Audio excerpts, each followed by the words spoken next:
சிறுவயது முதலே புதிர்கள் பற்றி கேள்விப்பட்டிருப்பீர்கள், உண்மைதானே? இன்று புதியதொரு புதிரை கூறுகின்றேன். மனிதனின் மாபெரும் சத்தியமாய் விளங்கும் ஒன்று அவனுடைய மாபெரும் சத்ருவாயும் விளங்குகின்றது. அது யாதென்பதை தாம் அறிவீர்களா?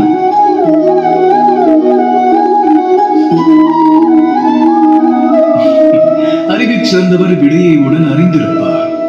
அதுவே உகந்த விடை. புதிருக்கான விடை காலம்.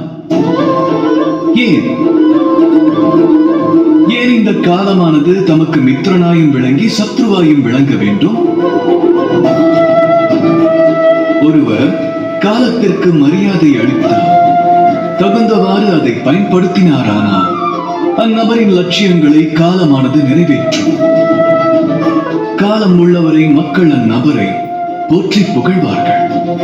ஆனால் ஒருவர் காலத்தின் மகத்துவத்தை அறிவதற்கு தவறினார், அதை வீணாக்க முயன்றார், காலத்தையே அவமதிக்க துணிந்தார், காலமானது அவருக்கு காலனாய் மாறலாம்.